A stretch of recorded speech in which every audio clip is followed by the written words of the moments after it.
It's your girl Creole. Let's go. It's your girl Creole. It's your boy Retro. It's your boy Retro. It's your boy. It's your boy Retro. Retro. It's your boy. Retro. Let's go. It's Creole. Let's go. It's Creole. Let's go. Your girl Creole. Let's go. Your girl Creole. Oh yeah. It's your girl Creole. Let's go. It's your girl Creole. It's your boy Retro. It's your boy Retro. But yeah. Gotcha. You be a little more comfortable. What's up, y'all? What's up, y'all? It's your boy Retro. And this is your girl Creole, and we are back with another episode of But yeah, I know it's been a minute. I know we've been gone for a while. We say that every time. Forget them. But you know, it's the truth though. If they watch the news, they know we had a hurricane. A hurricane. So yeah, we had a hurricane. We had all kind of shit going on. But we haven't forgot about y'all. We had a hurricane. I didn't have power for what, like 9 days? You didn't have power for like 8 days. So, but I mean, if y'all watch the news, y'all know we got hit by a Cat 4. I think it may have gotten upgraded to a Cat 5. I don't know what. All I know is it was hot. It was miserable. And I don't want to go through that shit again. We will, because we live here. No time soon. But you had it rough at your dad's house. That's why, because you didn't. Not only did you not have power, you didn't have water. Right, but we will go into those details later.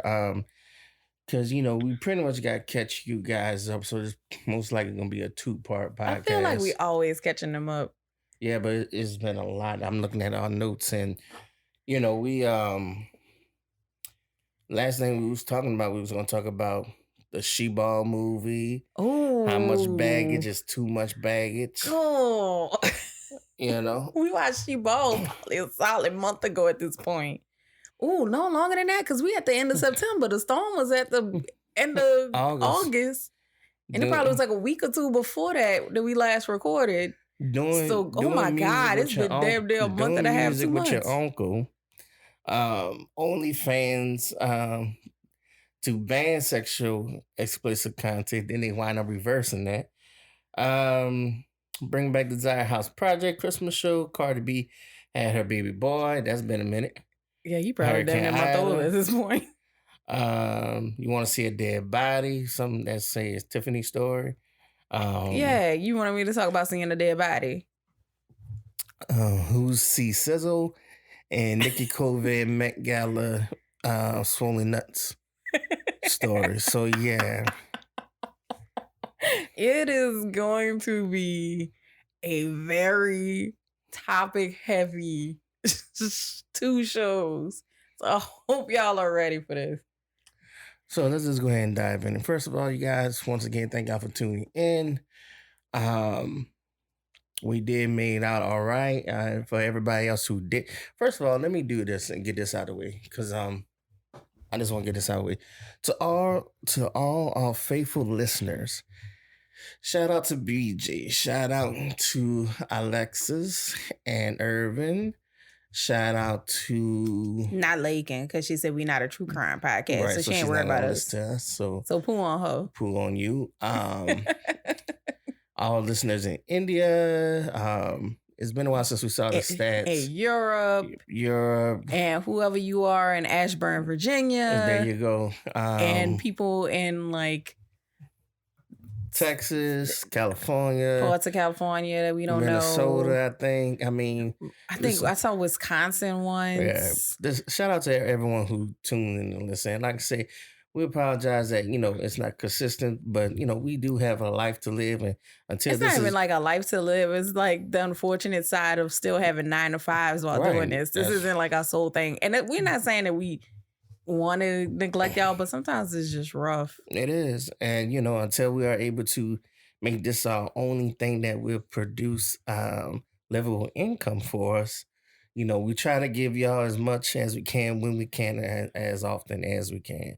But we do want to let you know that we do appreciate y'all and we do believe in y'all and we do believe in this podcast and we do believe in the growth of it. So please keep on listening, keep on staying by our sides and watching us grow.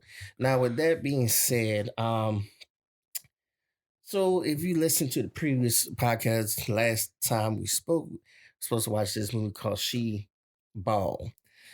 It is a Cash Money and incredible collaboration, so you already know what you're expecting. Now I will tell you this. It is better than ball and blocking, okay? It is better than that. Yeah, Cash Money has come really far from ball blocking. But they do have some dimes in there now. In the movie, well, pretty much so think of this movie as a mix between Above the Rim, White Man Can't Jump, and Crossover. All mixed together. That's what you got. I hope our listeners are old enough to know these movies. If not, research it. Because I think we just told our age by naming those movies. So Nick Cannon's in it, and he is him. He's in it. Chris Brown's in it. Barely. Yeah, but like they really was like Chris Brown's in it. Now, okay, he is in it long. Okay, if we want to like scale how long he's in it, we'll say longer than Stomp the Yard, but definitely less than This Christmas. Because I'm about to say, he's not gonna get major, airtime, and that's fine. But it was funny because they like promoted it like he was like in it. But I mean, they did the same thing with Stomp the Yard. Like, there was like Columbus Short, Chris Brown. And it was like, Chris Brown dies in like the first 15 minutes. Like, yeah, I mean, but that's so big. I mean, I guess his spirit lives on because he keeps being referred to. But yeah, no, he's not like in the movie. Yeah, so Nick Cannon was this guy, upcoming athlete who's supposed to go pro, but he was still dealing kind of in the streets. Now, mind you, it was a sister foe. I'm about to say. So what happened was, a spoiler alert. His sister. Y'all skip ahead maybe like 10 minutes. His sister is messing with our rival gang member. So he goes pick her up. She fighting with the dude. She's fighting with the dude. So he go to defend her. Dude comes out, pull out his straps, starts shooting. Mind you, he has his old lady and his daughter in the car. And the mom covers up the daughter so she don't get hit by the bullets. But the mother wound up getting hit. He ended up killing the dude. And he wound up getting shot. Gets shot. He gets shot in like his wrist and his leg, I think. So bye-bye to that. So of course he goes to jail. He doesn't go pro, blah, blah, blah. And then baby mama gets killed. Yeah, so he owns this basketball. Not his basketball, but he runs a community center. Oh yeah, they also took the story Honey, put that in there too. Yeah, it was part Honey. Oh man. So he's running a community center and Birdman, do we call him Birdman or do we call him Baby Night? He's Birdman, right? Anyway. Baby, I don't know. Birdman runs like through his community center, like different nights, he runs this like basketball league where it's just a bunch of like hot chicks that could barely dribble a ball, play basketball. Right. And so his sister's part of the league. And the only reason they have it is because it's like one of the things that brings like a good chunk of money to the community center. But the community center is like also falling apart. Yeah, it needs some renovations, but like heavily. But, Nick is just trying to hold it down and, raise some money to get it fixed. So then the sister friend, who's a white girl who she played ball with in college, right. She come around and that's where the whole she ball premise comes in. And, of course, he's, like, beefing with her because she white. Then they wind up simply because she's white. And they end up hooking up. And he convinces Chris Brown to do better with his life because we're still trying to figure out how old Chris Brown's supposed to be playing in this movie. Yeah, I guess he's supposed to be a high schooler. They made it seem like he was a high schooler or at least like in his late teens. Right.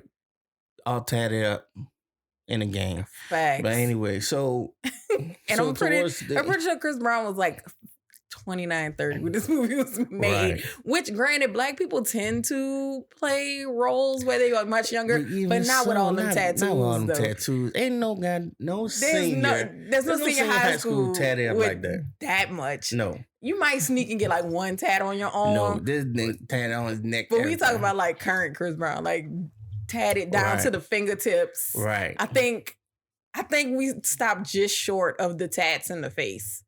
Like, I think this is before he got the indigo and the Jordan tattoo on his face. But this is like him tatted all the way down his hand.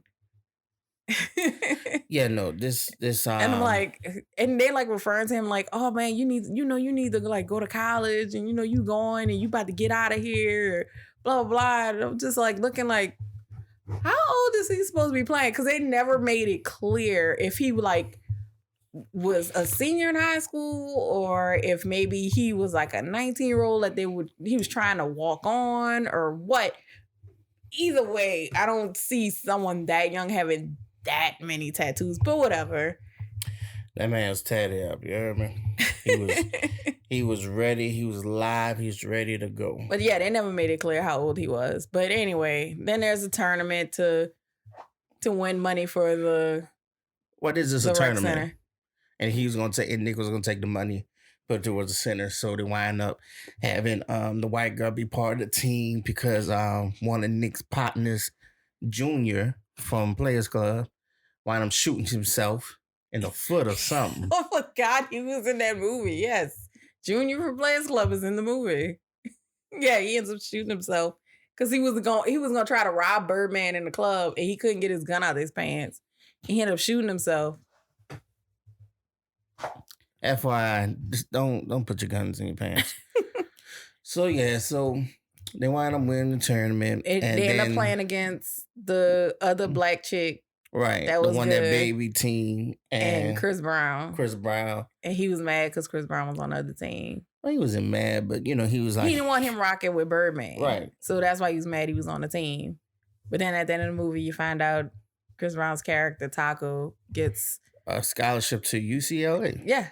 Or at least he gets a spot on UCLA's team. Yeah. Yeah, so... And they get the money, and they save the rec center, and Nick is in love with a white girl, and the end. They also had the grandma from... Her name was Mary from 227. She also made an appearance.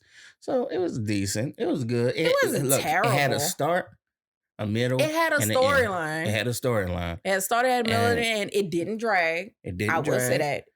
It was very to the point. I'm very appreciative of that. Now, is it an Oscar award-winning movie? Absolutely not. But it was good for what it was. Like, we didn't hate it. We weren't mad. We weren't mad when we want our money back. We had to pay for that? Yeah, we rented it. Oh, Lord. We rented it. But I think it was on like $3 though. Look, after Cutthroat City was free and I wanted my money back. True. I wanted my Netflix subscription back. True. Like, how dare you add this shit and then want to raise the cost of the subscription? I don't even pay for the Netflix account and I want my money back. What? You okay? No. What's wrong? Your back hurt? You hate the chairs? You want to move? You cool. I don't know. You want to... I was going to go right here. Yeah, that's fine. Okay. Sorry, guys. Just don't get too comfortable. Oh, I'm not. Keep talking. Oh, we're in here trying... Look, we've been trying 100 different setups for this podcast. We've been in the living room. We've been in the den. We're sitting at a dining room table right now, and Retro's not feeling the chair, so now he's moving. There we go. You feel better now? Yeah. So anyway, we're gonna figure something out. One of these days we're gonna have a T-Pain setup. All right. Well, that's what we're working for. So, all right, sorry guys, there we go. So anyway, let's get this jank podcast under control. Hey, let's get some money. So peep game. So that was She Ball. Now, will it get the Rotten Tomato like Blood Brothers? Who knows? Let's actually compare that right now. Mind you, Blood Brothers is. Let's see if people even care to rate it on online. Let's see. Blood Brother Rotten Tomatoes score.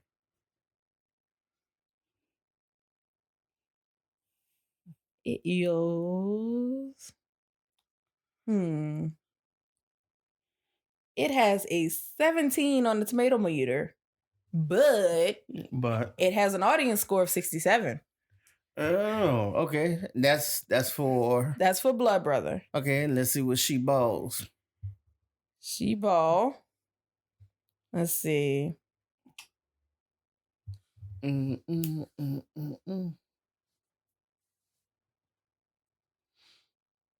is actually not showing. Oh, no, here it is. It does not have a score yet.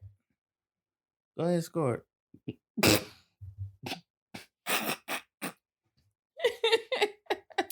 Go ahead, score it. Why? So I can make Nick Cannon and all his baby mamas excited. Oh my God, it got 100. Look, babe, look. I told you it wasn't a flop. So nothing on the tomato meter, but apparently, it has a 50% audience score, so it's like par. Okay, bet. There you go. It's on. It's par. So that means Blood Brother is better than She-Bo. Trigger Trey trying to get that Oscar out here. You heard me?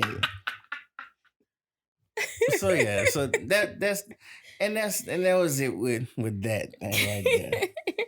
Like I said, I think our new hobby is watching like hood straight to DVD movies and critiquing them. Since we're talking about watching things, so we're recording the podcast.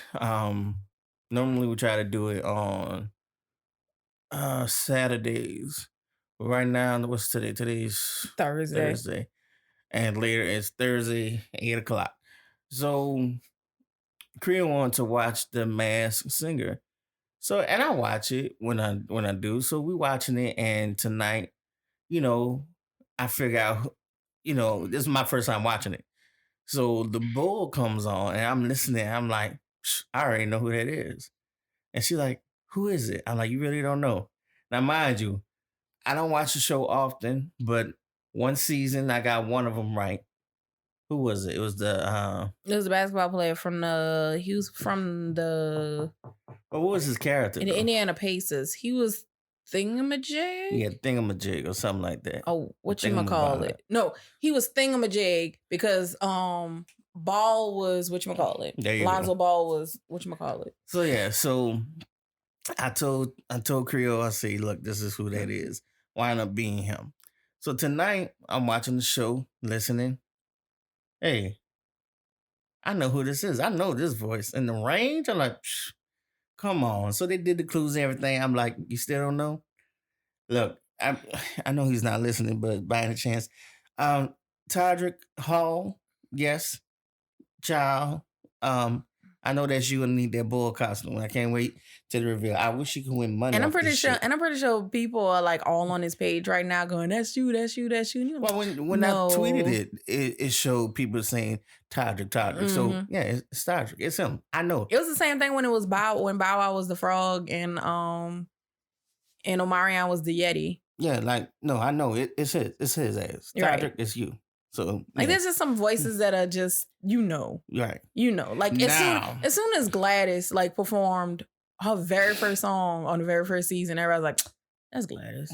Now I would say this for this pufferfish. Did not spoiler alert. I did not know. That was Toni Braxton. It was Toni Braxton, and that is crazy. I should have known because the way that she switched it up from like. Singing melodic, then she went down to like a deep rapper voice. Toni got that skill set like that. Mm-hmm. So it's like, I'm like, damn. Toni Braxton. And come to find out, the reason her tone was like a little bit off is because she had a face mask under the mask. Right. Because in case you don't know, she has lupus, which is the same thing Nick Cannon has. Nick Cannon has lupus also. So they so she was performing with a face mask under her costume mask. Lupus make you get people pregnant? You're so stupid. That's the one thing that I seen him been doing with his lupus. When he got that kidney transplant, he got super sperm. Exactly. But so shout out to Todrick, and to his, I think they call him his friends base Toddies or something like that. But yeah, that's him, the bull. So y'all let me know what the turnout is, but I guarantee you, it's him. He is the bull. Yeah. We were saying earlier, and it's probably off topic, but we're talking about entertainment and everything, and music industry and everything, these different artists and stuff. I wanted to say, so I got a friend. He's an artist, and he's talking about going tours. Me and Creel was talking about it, and pretty much we were saying how the music industry is like it was like a bought in now, like it really is. Yeah, so it's bought in. It's bought in, like you buy yourself in here, and it's like it's very gimmicky now. You gotta have a gimmick. So and I feel like if you have true talent, you shouldn't have to pay anybody to I don't want to say display, but like be on it. So pretty promote much you. Yeah. So he's a rapper, and he's going to another rapper to have him feature on an album, and he's going to pay him. It's not a lot. I mean, it's a lot to me, but he just got signed to a record label, and I was telling him, I say, bro, to be honest, being signed to a record label, it don't mean nothing no more. It don't mean anything. Everybody, it seemed like everybody named mama signed to a record label. Like half these Instagram thoughts that think they rappers are signed to quote unquote labels. And that's what I'm trying to say. I mean, it's legit just the dude they smashing, but anyway. And that's the thing. Like I said, your talent, I mean, you don't need, nowadays, there's no need for the record label. Back in the 2000s, early 90s, when the music first started, yeah, but now it's like, it's nothing to go online, buy a beat, buy a track for $100-something, go into a studio, because there's studios everywhere. And it's nothing to set up a studio now. It's nothing. You go get a few parts and pieces from Guitar Center now. And there you go. And you got a studio. So, I was like, you could take that money and invest in yourself. But, I told him, say, if you're going to do it this one time. But after that, man, just take your money and invest in yourself. You got to put your faith in yourself. So, but as I was telling Creole, and as she was saying, like, yeah, it's a very gimmicky market now. That's why I feel like you're not going to see true talent mainstream. Okay. So to another point, I'm slowly starting to see that fall to the wayside. We're getting to a point where people are starting to be like, man, I'm not trying to hit this no more. I'm tired of these TikTok songs.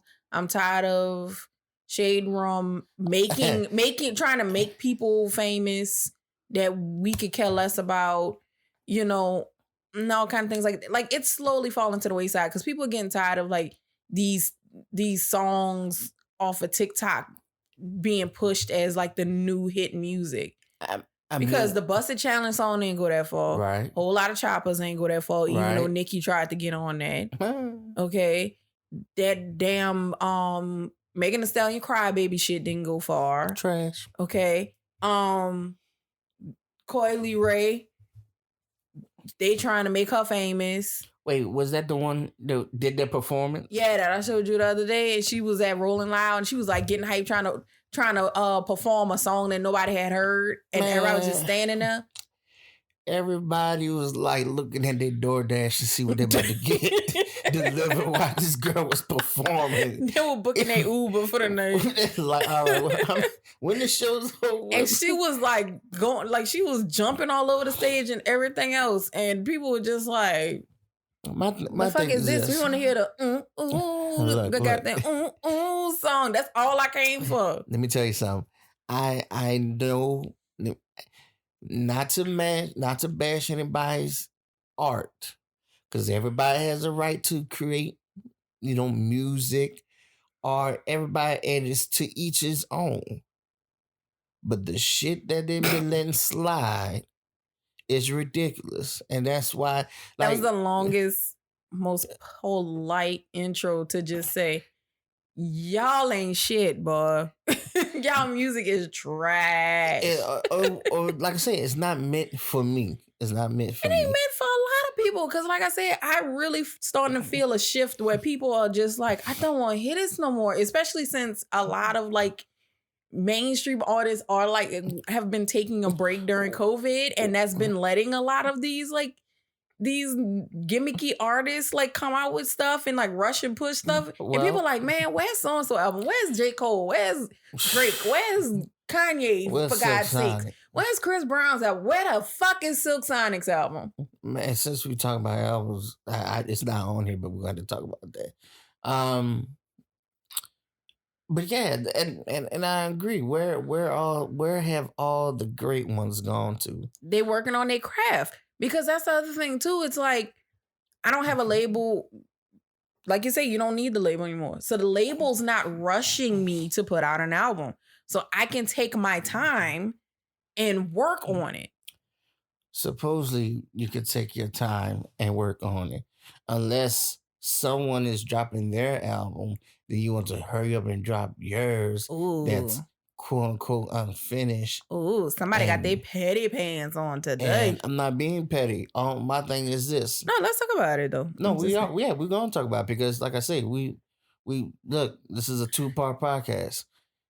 We're gonna talk about this. So, since we're talking about it, since you mentioned it, the albums and the artists. So Kanye, let's talk.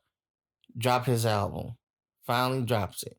After 3 listening parties, 3 huge, okay, just a sidebar. What happened to listening parties where it used to just be like, oh, so-and-so's having a listening party. So you rented out Masquerade or whatever. Right. And everybody's going to chill and lounge and listen to the album play in the club and just listen to it. Originally it was, you listen to it at the studio and you invite you invite your friends and stuff like that at the studio, and then it grew to being at the club. Yeah. Right. And like I said, and even then it's a select few that would come. And it wasn't so much of the fans that you want. You wanted other. Well, a lot of the listen parties, even at the club, wasn't fans, but I think it got bigger because it was more label people there. But what I'm saying is, what you had for the listening parties, you had other artists there. Well, yeah, the ones you collabed with, right? And to listen all that stuff. To see how it comes. But now they have it where it's like you say, he had the stadium with a bunch of fans. He rented the Mercedes-Benz Stadium twice, and then he rented one of the stadiums in Chicago once. So you had these big, pretty much concerts to premiere your album, only for you to keep postponing it and tweaking it and all that. That's too big of a venue for you to be sitting up there seeing if people like your stuff or not, or things need to be tweaked or remastered, or you need to add that element. Like, that's not what you really spent all this money. My thing is this, and I feel, we created music back then. And, with my our rap group that we was in, the idea of having a listen party never dawned us, because all we knew is that if it sounded good to us and we did that, hey, it's a hit. Everybody else gonna fall in like it. Right. And because that's how much faith we had in the craft. But there's also nothing wrong with like letting a select few listen to it. But that's what I say, a select but few. Not like everybody and their mama. Like, you really gave people like concerts, because you had like all these effects. You like walking out in fire. You got Kim coming out in a black wedding dress. You got a choir. You're being lifted up in the sky. You built a replica of your childhood home. Like, You wasting all this money for a quote unquote listening party. Once again, because it's all about the gimmick now. Yeah. I don't have time for that. Only for you to then in turn rush and throw out the album.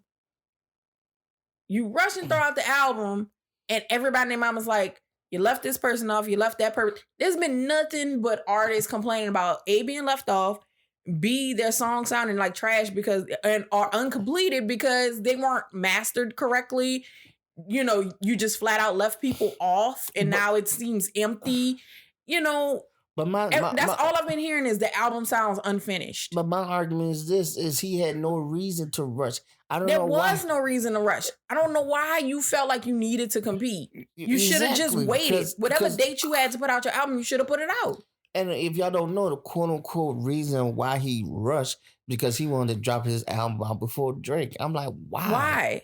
And so he didn't. You are Kanye West. You don't have to answer to nobody. And he postponed the release of his album twice, 3 times. 3 times. And you don't have to answer to nobody. And then all of a sudden, out the blue, he was like, "Oh, my album drops Friday."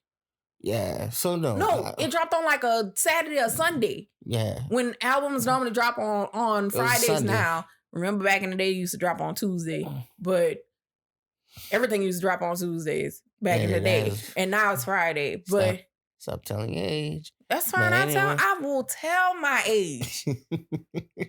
I will tell my age. Anyway, so Kanye dropped the album. He also dropped the ball. I don't care for it. Some people do. Whatever. I'll tell you this way. Hardcore Kanye fans who are like, anything he does is a gift from God. Oh, yeah. They're the ones that's like, it is the greatest album in the world. Everybody else who actually likes music feels like it feels unfinished. And there's been so much drama behind, I'm not going to say drama behind it, but it's more so the fact of like, people were complaining because at his first listening party, he previewed a song and it had Jay-Z on it. So everybody's like, oh my God, they back cool. He got Jay-Z on. And it was like all excited to hear it, only for you to then replace Jay-Z and put DaBaby on the track. And then there was a song you teased that had Chris Brown on it. Then you put the song on the album and was like, oh, Chris Brown didn't record something for me. And Chris Brown's like, yeah, here's the track that you had me record for you. What do you mean I didn't record anything for you? And there was like a ton of artists that also had similar complaints that they had recorded stuff that he turned around and left off. Producers were complaining that their songs were like unmastered and unfinished because he rushed and put it out. And so that's when one of the main producers that worked on the album came out and said, yes, Kanye rushed to put it out before Certified Lover Boy. Why? Why Kanye? Why? Like, do you not have that? You clearly didn't have that much confidence in your album for you to be like, for you to panic and throw it out. Obviously, he didn't. He was going against Drake, who be bodying niggas. But you're supposed to be like one of the greatest in the world, but like you panic as soon as you hear Certified Lover Boy is dropping on this day. He used to be. No, but I'm saying in your mind, keep saying you're the greatest. Yeah, no, I understand what you're saying. But as soon as Drake said, okay, this is the release date for Certified Lover Boy, you panic and drop your album like completely unfinished with missing like choruses and missing parts and all kind of stuff. See me, I'm that Silk Sonic Bruno Mars smooth type motherfucker. Me. See, if I'm gonna release an album, I'm gonna release it when I'm ready, damn good ready, and I know that it's finished. At this point, I feel like that Silk Sonic album don't exist. Bruno, I don't know if you're listening, but if you are, I'm gonna whoop your ass if you do not whip. I'm gonna whoop your ass if you do not drop this shit, bro. That's all I'm saying, Bruno. He gonna drop it and is literally gonna have leave the door open and skate on it, and that's gonna be it. I already told you. Chris Brown fucked up the whole album game, dropping songs with 34 tracks and everything for an album. So I need this album to be at least 15 songs, at least 15 songs. And I ain't talking about interludes and shit. I'm talking about 15 tracks, 3 minutes, 3 minutes. That's the minimum 3-minute songs. So, you hear me, Bruno? And what's your Anderson boy name? Paak. Anderson Paak. I'm not playing with y'all. I'm making my nerves bad. Y'all need to drop this shit. Like I said, I heard it's not supposed to drop until January. By that point, they could release every track as a single before the album come out. Exactly. I could then make that whole. I could download each single and then put it on the CD. And be like, I got the album. Excellent. Like, quit playing around. Oh, but like I said, man, this ain't nobody. Like I said, that's all. I sent you the video to drop the album. Exactly. Drop the album. All you gotta do is drop the album. That's all you gotta do. Drop the motherfucking album. But you don't want to. You're playing around. But it's all good, bro. I ain't mad at you. Though. That's why he don't be on social media that much, because he don't need nobody harassing him like Rihanna, like the Rihanna Navy be harassing her. I saw him make a post, and this probably was like a while back, but he said you can't not get invited to the Grammys if you don't drop an album. He was like, you can't be snubbed if you don't drop an album. Well, there you go. I'm like, dude, you drop a goddamn album, quit playing around. Bruno is about as bad as Rihanna right now. Because I saw a video where she was walking the red carpet and like this woman, like this journalist, like she walked by and she said, Rihanna, the Navy needs new music. And Rihanna said, who sent you? Who sent you? She said, girl, who sent you? How dare you? Like she wasn't mad, but like she was joking. She said, girl, who sent you? And that's how I feel about Bruno. Like music. You know how long it's been since 24 Karat Magic came out? Yeah, I'm still spinning it at parties, baby. Still spinning it at parties, but damn, Bruno, come on. Right. Shout out to Riri, her Savage. Savage by Fenty. Volume 3 comes out tomorrow. The first one, I can't watch it with you, or you played it for me. But it was. Well, we watched the second one first together, and then we went back and watched the first one. Yeah, shout out to that. I'm looking forward to that. That's gonna be fire. Just shout out to Riri. Shout out to the billionaire. She a billionaire now? She's a billionaire now. That's what I'm talking about. And barely any of that money came from her music. Ain't that crazy? But see, she's a billionaire, and I think they say only maybe like 45 million of her fortune is from her music. And see, that's the thing. Man. The rest of it is from Fenty Beauty, Fenty Skin, Savage by Fenty, and her designer Fenty line, which actually didn't do that well, but it still made a lot of money. Yeah, her shades and shit kind of weird. I don't rock with it. It's over the top glam like she is. But that's the thing. See, this is why she pretty much tried something and failed and still became a billionaire. What she failed in? Because that designer Fenty clothing line, it didn't really do that well. She actually shut it down. Like they still sell the sunglasses. Okay. But I think they just like selling them until they sell out at this point. Okay. But like the clothes, she like shut that down. Okay. Because it was like so expensive. A lot of people weren't buying it. It was for like slim. It was like slim cut. Gotcha. And you had to be a really fashionable person to pull it off too. Gotcha. And so it didn't do well. So she actually like shut it down. I'm like, damn, she actually like failed, kind of like low key failed at something. Yeah, but it's like she still became a billionaire. Yeah, because she learned that you gotta understand, man. You gotta look. The majority of the world or the populations are not built like you. There's only a very few. But Riri thick though. Like the person she worked with had the stuff like cut super slim. Yeah, that's what I'm trying to say. Like to the point where I don't even think she'd have been able to fit. Right, but that's what I'm trying to explain. There's only a very few percentile of people that can fit clothing in their range. Right. Or pull it off. So you have to cater to the majority, the mass value. So, but like I said, I get you don't want to like cheapen your brand. Well, no, you don't want to do that. But like some of her stuff was very high fashion and very high cost. Yeah, you definitely don't want to do that. But like I said, you live, you learn, and we look at it. And see, that's the point I want to. That's the point I want us in Creole get to where we have. I want to get to the point where this podcast. I'm trying to be like Joe Rogan ass, okay? Spotify, YouTube, Apple, whoever. I want his money, not his stupidity. I want to get to that level. And the ultimate goal is I want to build an ultimate black media company. I want to take that back. Let me take the blackness out, because I was talking to somebody the other day. I hate saying black business owners. I hate putting that. I just want to own a business, and so happen to be black. That's it. It happens to be black owned, but it's gonna be a business, right? Because I'm gonna hire will we make it a point to put more people that look like us on?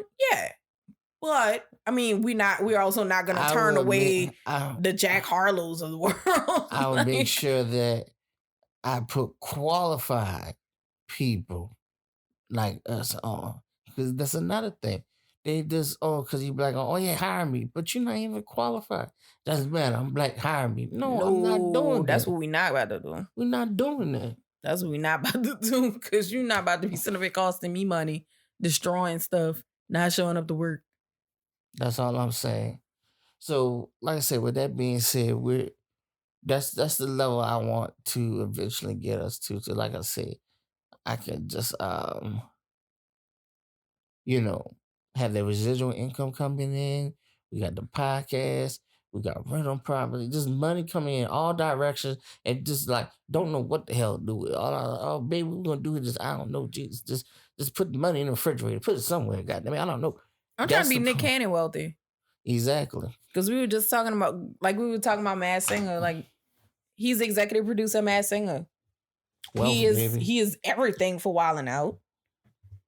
He's producing movies. They might not be great, but he's producing movies. And then he's also the executive producer of this Alter Ego show that we were watching. So shout out to Nick Cannon also. I don't know. Y'all can talk about how corny he is and talk about all the kids he got, but guess what? He could afford them. Yeah, he can. And that's what I said. Did we acknowledge him having a baby on the last podcast? I can't keep up. If not, shout out to Nick, because he had a baby. Also, Cardi... And look, everybody in my like, which one? Exactly. Also, Cardi B, she had her boy. She had her son. Her son back. In case you didn't know, she announced her pregnancy during the BET Awards. There you go. And so she had her boy. But something that Creel pointed out is that the Migos, one of them is their uncle.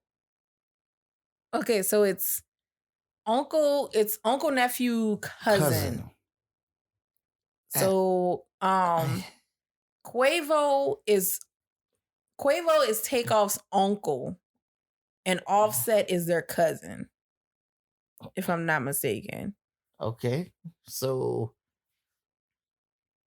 oh man, that's crazy, because my thing is this: how can you? Okay, so yeah, Quavo and Offset are cousins. Okay. And Takeoff is Quavo's nephew. Okay. So it's like uncle. All three were raised together by Takeoff's mother. My nephew. Who is Quavo's older sister. My nephew and my cousin. Come on, we're gonna rap together. We're gonna do a group together. Yep. What kind of shit? But black people grow up close like that. Because think about it. Takeoff and Quavo are not that big of an age gap. True. So, so they probably grew up more like cousins than anything. Well, that's kind of like how you and Uncle Mark. Kind of, yeah, kind of no. He was like young uncle. He was like really young uncle. Right. But yeah, we used to clown around and stuff like that. Right. And sometimes he would act like more like an older cousin than anything. How can I forget Uncle Mark? Shout out to Uncle Mark. Uncle Mark, man, look, shout out to you, bro. Because you hold it down for us. If we need information or anything, you always come through. So shout out to Uncle Mark. Nothing but love. Holding it down, Uncle Mark. You hear me? And if y'all didn't know, so my Uncle Mark, who he's talking about, we're only 18 years apart. He's my mom's baby brother. So I actually was born the same year he graduated from high school. So yeah, so he wasn't, and I'm not the first grandchild. That's the thing too. So he was even younger when Aubrey and Danielle were born. There you go. So yo, Uncle Mark, if you're listening, man, find us some sponsors out there, man. We'll sponsor anybody that's willing to, slide some dough. So, we could do even little commercial breaks, but like, hi, my name is Retro, and this is Creole, and we shop at Cavender's. Exactly. Whenever I'm looking for a cowboy hat and some boots, I go to Cavender's and have me a good old time. Buy your 5th cowboy boot, get the 6th one free. I mean, whatever it takes, Buy 6 cowboy boots, get a Stetson free. There you go. So just want to throw that out there. Uncle Mark, you get a chance, listen to all that. Let us know.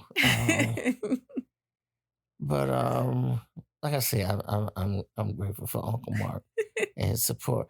But we talking about Uncle Mark, Creole, and I was sitting there talking, and she brought up the I don't know. Somehow we brought up the whole idea of the desire. I brought it up because you didn't know about it. Yeah, but the desire community.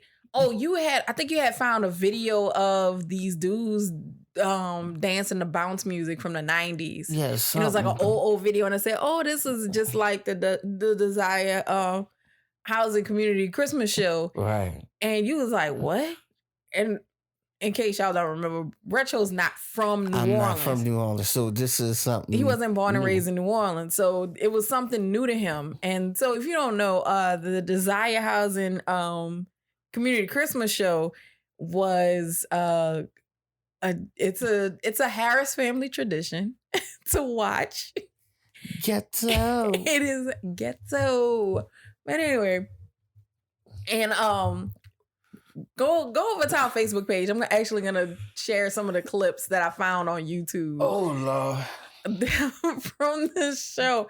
But so every year to like raise money and stuff like that for the community center, they used to have a Christmas like talent show, and people in the community would perform every year. But it got to a point where people were going all out and had the headset and mics and the costumes and the choreography because they just knew they were getting discovered. And so they used to record SWV, hair slick, beehives, all of that. Singing escape songs and everything. Baby, just going in. And so they would record it, they would film it, have all the different camera angles, have sometimes, the technical director would get all fancy, do some cool transitions in the 4 boxes and all kind of like corny 90s video effects and things. Straight classic shit. You know what I mean? I mean, trip down memory lane for you. And so they were recorded. And of course, it was like a fundraiser for the community center and things like that. And like different people from the community would be there, like council members and all that stuff like that. And then, so they would air it on the cable access channel on Christmas night. But leading up to the new one, that would come on at like 7, 8 o'clock at night. I thought it was Christmas Eve. No, it was Christmas night. Christmas night, okay. And so they would play them, they would play all the old ones. They would play a couple of the old ones leading up to the new one for that year. And that became a Harris family Christmas tradition. Man. Because we would turn it on, we switch it through the channels, and either Uncle Mark or Uncle John would turn it on because they were always both on the couch. And they would turn it on and be like, look what's on. And we would look and be like, oh Lord, look at this mess. And every time, my grandmother would be like, I don't understand why y'all watch this. Y'all a mess. Y'all sit up here and watch this. But we would sit there and watch it and crack jokes and laugh. And that's just us. That's where I get my sense of humor from, is between both sides of the family. Like, that's how I have my sense of humor and like wit and things like that, because that's all we used to do is just watch stuff and crack jokes and, laugh all the time. So, and I mean, the Desire Community Christmas Show is like one of those things where it was like a weird family tradition, but we would sit up there and watch it. But me and Retro keep saying we're gonna try to bring it back. No, we're gonna bring it back. So peep game, this is the trip part about it. So it started off small, like because I remember seeing an old clip. I think it was having that like, and it was like at the community center. Yeah, at the community center where the project was. Then later on, it ended up at like a hotel. At a hotel and shit. And I'm talking about people are having sit down dinners while people are performing. And I'm like, we gotta bring that back. So I don't, Uncle Mark, if you have any ideas. And we have to bring it back with all of its cheesiness. Oh yeah, most definitely. With all of its cheesiness. Like it has to have like the tinsel drape in the background, blowing with the fan. Because you already know we gonna have like 5 Beyoncés trying to reenact Formation. It's gonna be the most low productive but well overview watch. We're bringing it back. Yeah, that's all I'm saying. Because it's gonna be the thing that people, just like we used to do, it's gonna be the thing that people can be like, oh my God, you gotta watch this. And people can be like, oh my God. And now that we have the days of YouTube and things like that, we can put the whole thing on YouTube. There you go. And people will be like, oh my God, you gotta watch this. And they like share it. We're gonna talk to people next door to your place of appointment and ask them how much it is to do that. And we're gonna raise money. And it's not gonna be for this year, but I'm gonna shoot for next year. And we're gonna host that. And that shit gonna be fire. Yeah. I look forward to doing that. Because we could do it. We don't have to do it somewhere too big. Like no. It'd be like decent. No. We could do Mahalia Jackson, or we could do the Culver. Mahalia Jackson's open now. It's fixed. You thinking about the Municipal Auditorium? Oh yeah, what other Mahalia Jackson? Yeah, No, you have the Mahalia Jackson. You have the Municipal Auditorium. Those are 2 separate buildings. Are they in the same area though? Same area, but they two separate buildings. Mahalia Jackson been open. Okay. I worked Lion King at the Mahalia Jackson years ago. What was the other building? The Municipal Auditorium. Okay, what's that used for? That was for the hockey games and used to have dead balls and proms and all that there. And it's just sitting there. It's just sitting there. But they redid the Mahalia Jackson. The one with the big old chandelier. People know how to waste money, boy. But yeah, the Mahalia Jackson been reopened. See, that's why. I can't believe you didn't know that. Fifth Ward Weeby's funeral was at the Mahalia Jackson. So what are you talking about? Did I go to Fifth Ward? I didn't even know that. So I thought you was about to say, I didn't know Fifth Ward Weeby was dead. No, I knew he was dead. I didn't know where his funeral was at. Let me find out that you didn't know Fifth Ward Weeby was dead. I knew he was dead. But anyway, so yeah, it doesn't matter. Like I said, no, it's not going to start off big. We'll start off just like it was, small. But we're going to bring it back. We're going to bring it back for people to see, to laugh. Oh, yeah. To start a tradition. Oh, baby, because you already know the family going to be in there deep. And Shaquana, like I said, Shaquana going to come in there and swear to God, she Beyonce. I heard they brought so-and-so back. Her and her homegirls going to have the big hats and be performing Formation. So. And her gay cousin is going to be, Big Frida. Stay in the intro. Oh, Lord. Let's go. Yes, it is. And some dude from St. Aug is going to have the heart carved in his head and he going to think he Drake. Nah, we ain't doing that, partner. We are not doing that. Oh, yeah. It's going to be great. That. Oh, because they just, baby. You already know. We do that. People going to show up and show out. Man, talk about showing up and showing out. Nikki isn't get to show up and show out at the Met Gala this year. Ain't no showing up and show out. She's showing her ass. Yeah, buddy. So if y'all didn't know, or if y'all didn't see, I mean, if Nikki hasn't already told you a million times, I'm not talking about Nikki first. I'm talking about the Met Gala. Okay. They had the Met Gala, and if you don't know, it's when people dress up in people clothing that they design. It was like, oh yeah, I want to. That matches a theme, yeah. That matches the theme, and so I want you to wear my theme outfit. So that's the Met Gala. So it's some very rich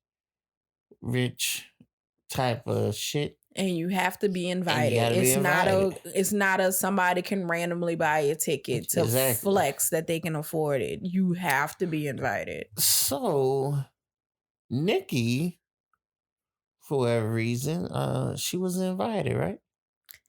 Well, not how she tells it. How is it? How is it that she tells it? If you let her tell it, she chose not to go because they were requiring people to get vaccinated. Okay. And she said she was not getting vaccinated for no Met Gala. If she gets vaccinated, she's getting vaccinated because she wants to. But why is it that she didn't want to get vaccinated? What was the reason? So first it was there wasn't enough research. Okay. Then it was she didn't want to go to the Met Gala because she didn't want to risk getting COVID and bringing it home to her child. Okay. Then it was, well, I got COVID one time and you know how hard it was to be away from my child. Then it was, well, Drake got COVID and he was vaccinated. And then it turned into no. Then it turned into my cousin friend in Barbados. I was getting there. Then it turned into my cousin's friend got the vaccine and had a reaction to it where his testicles swole up and now he can't have kids and his old lady left him. So Creole tells me this and I'm like, are you serious? So why the next day I'm on social media and I see Trevor from Daily News. From the Daily Show? From the Daily Show. And he was talking about what Nikki has stated. Then I see a news clip that he posted that it was the Trinidad. She's from she's from Trinidad. They went the actual health minister looked into the case to see if it really happened. This man. And found out it didn't happen. It didn't happen, people, because the Barbs are still online preaching that it happened. The health minister of Trinidad and Tobago got on the news and said that there was no such reaction reported and complained about the fact that they literally had to waste their time looking into this. There, you telling me. And they are pissed with her. My question is, yeah, we need to find this man, see if his nuts are swollen. Or just to ask if it actually happened. Because, I mean, if his testicles swole up, that means he had to go to the hospital. Right, but... like, no dude is sitting at home with a swollen testicle going, yeah, this is normal. Some people crazy. So they didn't even have to look for him. They probably just had to call the hospitals like, have y'all ever... So, in the last year since the vaccine's been released, have y'all gotten anybody come in with a swollen testicle? No. Yeah, she crazy. Well, no, there was this one guy. Well, I mean, is he sterile now? Yeah. Did he get the vaccine? No. No, I don't. Was it because of the vaccine? No. I don't hear that shit. So, with that being said, it's there was something else. Now I remember. So besides all that heat that Nikki's getting from that. You was telling me either yesterday or earlier today about her husband and the girl that he supposedly raped. No, the girl he raped. He is convicted of raping her. So the girl he raped. Right. But you were telling me that they say that Nikki tried to bribe her or strong arm her for her to press the charges, right? To recant her story. So this is why I believe. So what he's talking about is why I say she didn't get invited. There's no in hell with all this coming out that Anna Wintour invited her to this Met Gala, and I feel like she just don't want to admit that she had her invitation either A, pulled, or B, she just didn't get invited at all. And I'm sure she swore to God she was going and was like jumping for joy that Cardi was pregnant and was going to be heavily pregnant because she was like, I know she probably was like, I'm going to strap my stuff because that bitch Cardi ain't going to be there. And then was like, oh, I ain't get no invite. Because the Friday before the Met Gala, her husband pled guilty to failing to register as a sex offender. Because what happened is, if I'm not mistaken, he got charged in New York. And so they decided to move to California, and he failed to register as a sex offender in California. So he got in trouble for that. So he pled guilty to failing to register. But within that time, Nikki and her husband are being accused of trying to strong arm and bribe the victim into recanting her story. Granted, he has already been charged, convicted, sentenced, and everything for this. Because this happened in the 90s. The girl immediately reported it. He was immediately arrested. And he was arrested, charged, convicted, and served time. But he has to register as a sex offender. So, you okay? So he had to register as a sex offender. So they've been trying. So the woman says now they didn't sought her out and was trying to pay her, bribe her, strong arm her Nikki and her husband to try to get her to recant her story. So the charges will be expunged from his record and he will no longer have to register as a sex offender. And so the girl recently actually was on The Real yesterday. Today's Thursday. So she was on The Real Wednesday. And she was explaining about how, she was being muscled. So Nikki and her husband are actually potentially facing charges as they're looking into this. So that's why I say she didn't get invited. There's no way in the world Anna Wintour invited her. If everything has been about Me Too movement and LGBTQ plus community and Asian representation and Black representation and youth representation and all this stuff like that, you really think she was getting ready to invite a rapist and a woman that's been like strong arming the victim? Like, come on now. But anyway.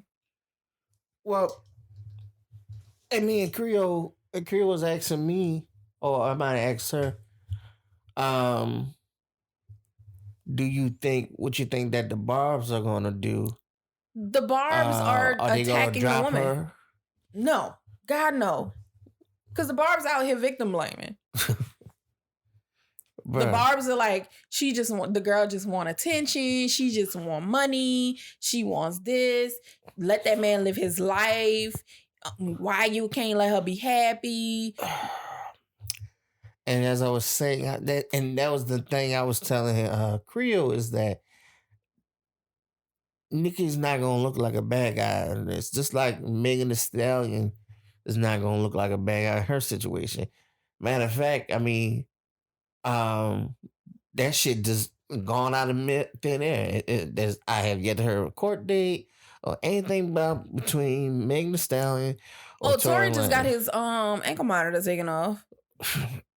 Well, there you go. So he's no longer on house arrest. Well, there you go then. So obviously, like I said, it could not have been that serious. But the damn dick riders are going to ride that bandwagon and be all for make her look like a victim. And that's why I say with this whole Me Too. Even if, and I mean, granted, they hasn't gone to trial yet, but I mean, if they turn around and they go to court and it's proven that it wasn't true, they're still gonna be on Megan's side, and they still gonna be like, oh well, the court system failed her and blah blah blah, and it's like, or she didn't tell the truth. Like that could be a possibility too.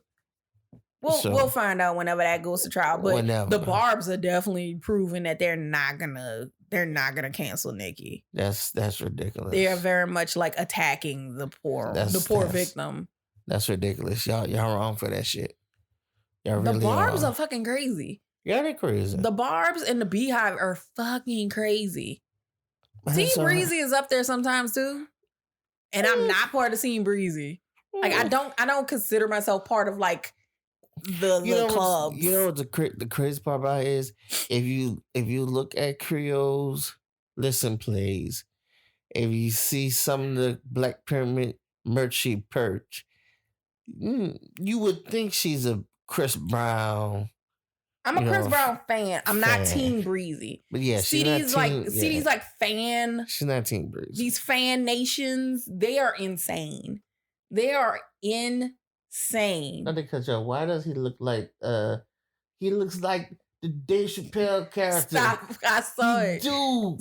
Stop it. Leave him alone. I'm sorry, guys. We watching. He does look like Tyro. He got Tyro outfit. You gotta talk about that. You gotta talk about that when you go to work. You gotta tell him about that. Please. I've got to pull that up and screenshot. I'm screenshotting it. I'm sorry. I have to do that. What's this for? He got beat by the state police. Oh, hell yeah. I'm screenshotting this and I'm putting both the pictures together. Oh my God. Yeah, I'm probably going to go hell for it, but yeah. Yeah, I'm sorry, y'all. That distracted me. I'm probably going to hell for laughing too, but yeah, buddy. That was him. It's fucked up what happened to him. But it was, but that was him. But the outfit he had on at the press conference just now. Yeah, he was wrong for that. Like that was Tyrone Biggins. That was him. But yeah, y'all. So like I said, with that whole Me Too movement stuff, that really, I feel like no woman could really do wrong because it's like, But on the flip side, okay, so there's two sides to this coin. But the problem is, like, these days, people take everything to extremes. So yes, do I believe that we need to believe victims more? Absolutely. I do too. Do I believe that we should completely negate the other side of the story? No. Absolutely not. You're not supposed to immediately convict the person either. Because there are cases where you do have women who do lie on men and vice versa. And so that's why you wait to let it play out in the court or wait until the facts actually come to light. That's why you're not quick to hurry up and judge. Back to reality. Exactly. But like I said, time will let us see how everything plays out. That's all you can do is wait. And since we're talking about waiting, Hurricane Ida, you stink hole, you. You are the scum between my toes. Well, how did he say it? Dear darling, yeah. I hate your stinking guts. I hate your stinking. Dear Ida, I hate your stinking guts. You are the scum between my toes. Love, alfalfa. So look, y'all. Like I said, we live in Louisiana. South Louisiana. And we deal with hurricanes. So happened that a damn hurricane wants to landfall and head this way. Cat 4. Cat 4. On the same anniversary day of Katrina. Mm-hmm. 16 years? 16 years to the day. 16 years to the day. So my mother and grandmother went by my older sister in Arkansas. I didn't want to leave, but Creole made me leave. So I went by my father, his wife, and their son up there in quote unquote Denham Springs area. You could have stayed here with your aunt if I'd have known your aunt wasn't gonna be staying with you. She wasn't staying. She was at a hotel with her boyfriend. Oh, okay. So I just didn't want you in the house by yourself while I was at work. So anyway, so she had to stay. So her people stayed right out. So anyway, so I see her the night before. She goes to work. And we had a heavy cry. Anyway. And I said, Jack. Stupid ass. Yeah, I said, move your ass over, Rose. Let me get on this fucking door. And then we did the thing from Color Purple. You ain't... I need Martina. So anyway. So I drive up there by my father with my hurricane snacks and everything. It's the night before the storm supposed to make landfall. Man, when I tell you that storm came in and that wind was whipping and all that jazz and shit, but my nerves didn't get bad till I lost contact with Creole. The phone stopped working. Phone service stopped working. I lost power and internet at work. So there's no way I could communicate with her. And I knew it. I knew it because I texted him and was like, we lost power and the generator's dead. And that was the last and thing. I also text him, but I'm okay. But of course, I'm okay didn't go through. No, so that was the last thing. So I'm thinking, oh my God, she's on top of the fucking station. I gotta get her. And the funny thing is, the whole time I looked at my phone and saw that I'm okay didn't go through. I was like, oh God, it's about to be like 12, 13, 24 hours of him not being able to contact me. I know he's like losing it. My nerves were shot. I knew they were. That's why as soon as my coworker was like, "Oh, I got service," I heard him text you, call you. Like they were laughing because I was like, "Oh my God!" I kept checking my phone. As soon as my coworker was like, "Oh, I got service," I was like, "You got AT&T?" She's like, "Yeah." And I was like, "Hey, baby, how you doing?" You were the first person I called. Like no joke. Thank God, because like I immediately dialed your number, and when it finally went through, I was like, oh, "Hey." My nerves are bad. I knew it was. So like I was up there by my father, and we lost power. I go black him.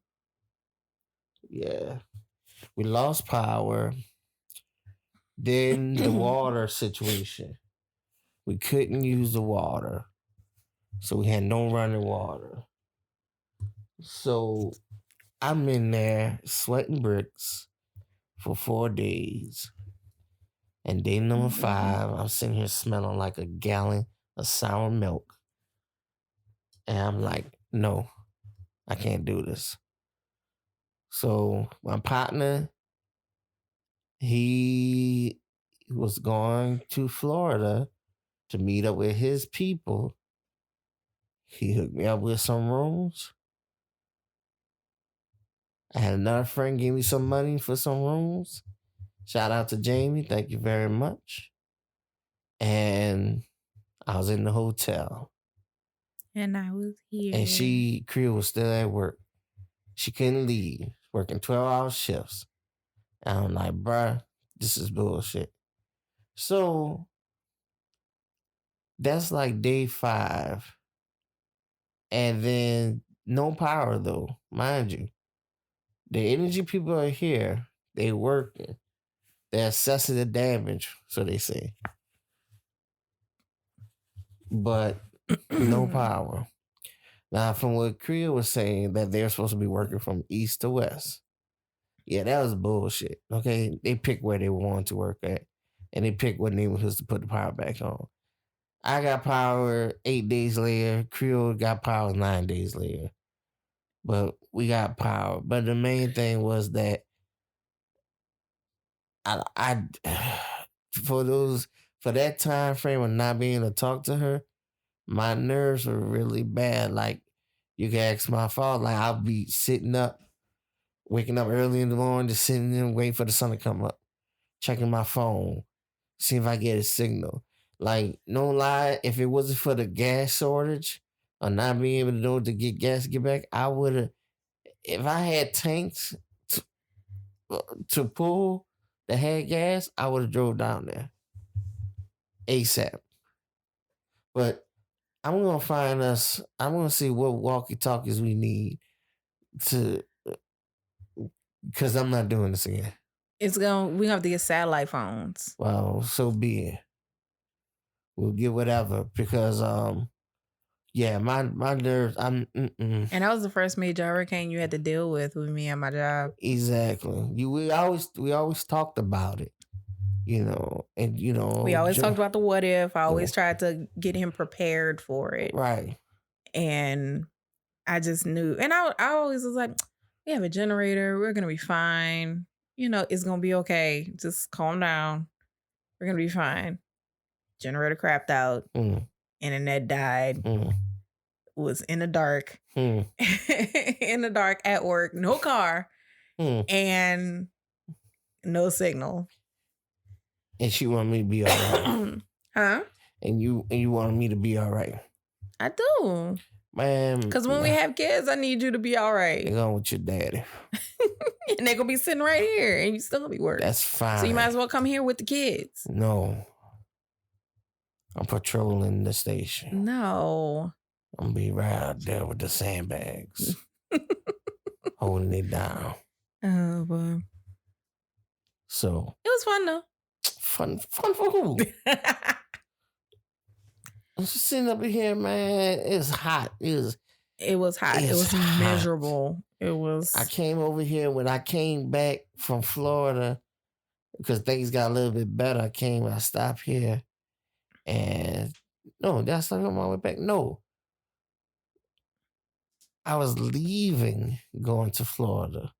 Yeah, you stopped by on your way to Florida, and you should have saw it. They had it laid out like a refugee camp. We had like 5-6 fans in going. I felt like I was at a laundromat with the fans blowing and stuff, just trying to stay cool.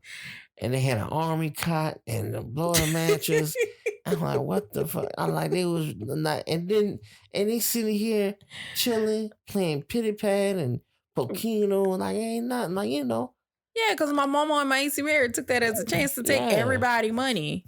So, you know, I'm like, I let my own mama like hurt my feelings.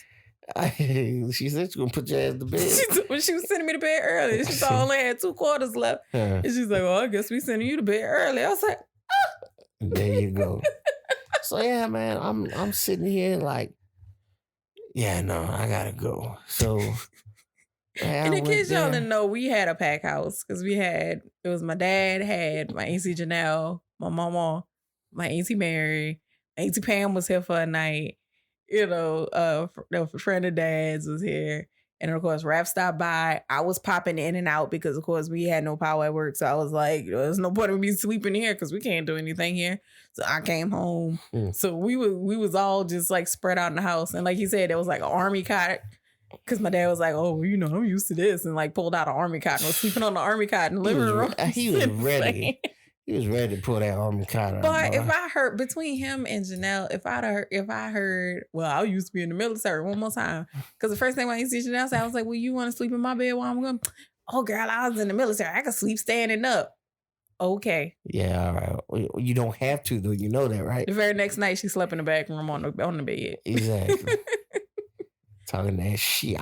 And then eventually it like dwindled down because then Mama and Auntie Mary got power because they made sure they got power because knowing that Mama stays in like senior apartments, they tried to get their power on as soon as possible. So, and then with Auntie Mary staying in the same neighborhood, her power came on too.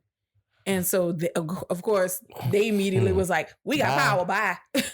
Bye, baby. And so Auntie Janelle was like, well, I'm going to crash on Mama's couch too because she got AC. And so they were gone. So them 3 were gone. And then Dad's friend got power in the east. She actually got it first. And she was like, bye. We actually went to her house, ate, sucked up her air conditioning. As soon as we got back, that's when Auntie Mary got a text from Cousin Joe saying they had power because he stayed at the house. And she just started shouting, hallelujah. He was like, oh, God, you must got power. All the time. She's like, yep, I got power. But I'm going to wait. I'm going to go in the morning. So she went in the morning. She won't pretend. I was like, well, we'll see Auntie Mary. It was fine. Oh, baby, I'm coming back. And I'm like, yeah, okay, to pick up your stuff. Yeah. But you ain't staying the night. Don't sit up here and be like, I'm coming back. You're not coming back to this hot house. Stay the night for she won't pretend like she was going to come back and say, oh, I'm going to come back. No, you're not. You're not. I'll come back when the air You're not. on, It's fine. I get it. You have air conditioning. You good. Come back when the air come on. But, so like the next like 2 or 3 nights after that, it was just me and my dad in this hot, sticky house. Yeah, and then Creel was like, well, you come sleep over here and cool on. Yeah, because you wasn't supposed to have power yet. Yeah, well, I had power, but she I'm like, all right, I'll come over. So I came over and slept. I tried my best to be as comfortable as I could, but my sinus started acting up, so I was sleeping in bed. I got up. I went to sleep on the sofa. She got mad at me because I didn't tell her, and it was a whole ordeal and everything. But hallelujah, the next day the power came on for her. But let me tell you something. When I got to that hotel though, and I took that shower, and that water hit my body, I don't understand how some people purposely live on the fucking street and do not bathe. I don't know how they do it. And I'm talking about the dirty white people I see down here that look like they're punks. The ones that can get out. Like not the ones that are a victim of circumstance. We talking about like gutter punks. I don't understand. I don't get it. Go wash your nasty ass. The one thing I definitely hated was the fact that I would like feeling like taking a shower was a waste. Not saying that I stink, but I'm saying like I would take a shower and like get out and immediately start sweating again. Exactly. And I'm just like, I just took a shower and now I feel dirty again. Yeah, baby, but we got fall in the building now, baby. Ooh, it feels nice outside. I'm gonna enjoy it for all of the 2 days we gonna have it. Man, we'll see, man. We might actually have a real fall this year, so I hope so. I hope so too. Weather creeping back up to the mid 80s, and it will be 88 next Thursday. As long as it's not 98 though. I know, but still. We'll see. But South Louisiana weather just always warm.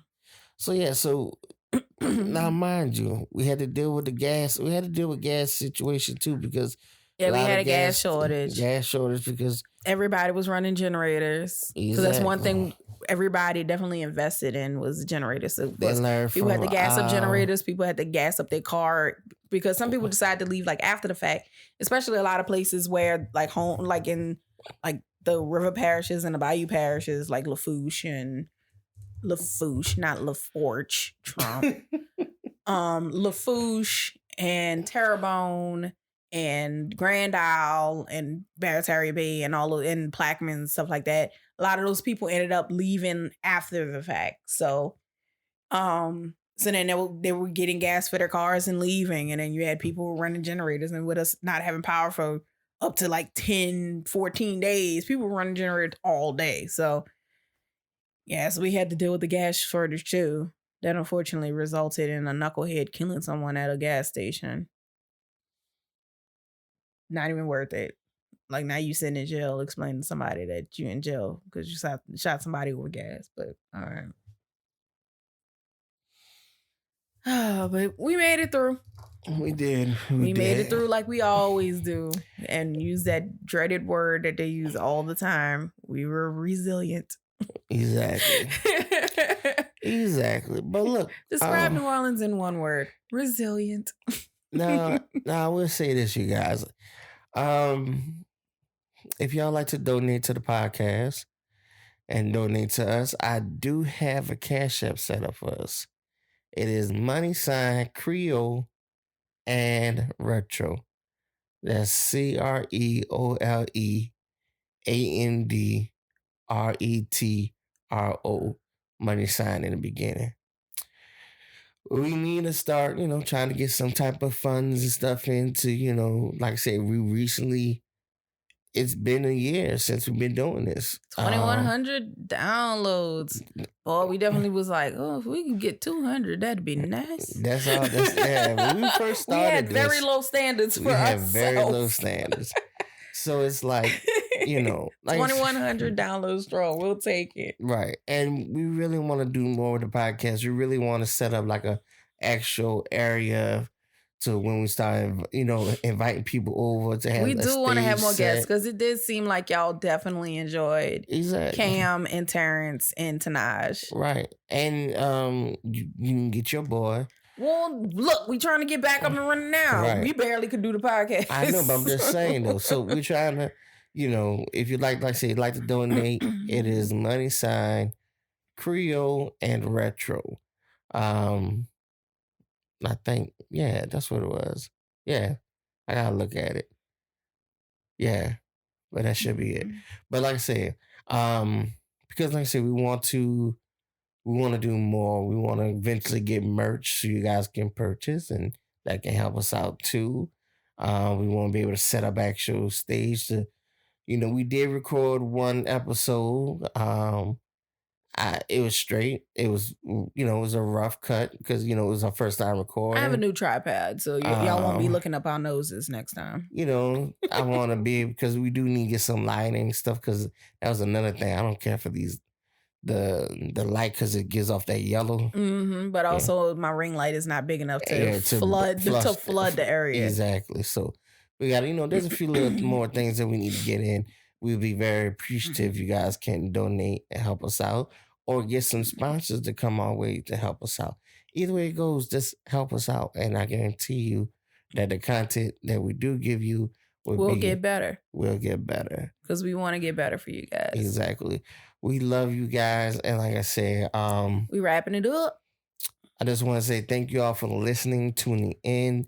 I'm starting to work a new gig now, so my hours are gonna be different. My schedule is getting ready to change. Again. So we're going to try our best to produce. It may be not as consistent as it was before, but we're gonna try to be more consistent than every 2 months. Right. We're gonna if not we may go try to go back to at least every other week. Right. We might try to do that. If not, if not at least once a month, we definitely gonna drop something. But I don't see it should be more than just once a month. It probably twice a month. But like I said, we gotta see how everything works out. But I do want to say that I appreciate to all my listeners, like I said, Uncle Mark, Irvin, Lex, BJ, Greg, whenever he listens, Benta, Oriel, my daddy, who else? I don't know. If I miss y'all, I apologize. But keep on listening, keep on tuning in. Like I said, it's like, see, I know you get tired hearing say it's going to get better, but it has to get better because this is something that we believe in. This is something that we trust in the process. We trust in the growth. We're invested in. And I mean, there's nothing else but to go up from there. So I want to say, this is your boy Retro. I thank you all for tuning in. Like I say, for everybody who was hit with the hurricane, I'm praying for y'all. I hope that these insurance companies don't fuck over y'all, even though I know some of them will. But I pray that, things get squared away for you guys. Like I say, for the people on the Bayou Parish side of it, I know they got tore up. The river parishes. I know, like I said, St. John's, what is it? St. John, St. James, Terrebonne, Lafourche, all of them, Lafitte, and Grand Isle. Right, all you guys down there. I'm praying for y'all recovery, because and of course we can't forget about Blackman's Parish. Shout out to my hometown, to all my people. I hope y'all holding it down, and hope y'all made out well. Also, if not, I'm praying for y'all. But like I said, we thank y'all for tuning in once more. I am your host, Retro. And I am your lovely, beautiful co-host, Creole. Crazy ass. It's late. I'm delirious. I had work this morning. Yeah, and I gotta go work in the morning too. We both got work in the morning, so we're wrapping this up. Thank you for tuning into another episode of All But Yeah. Y'all take care, number love.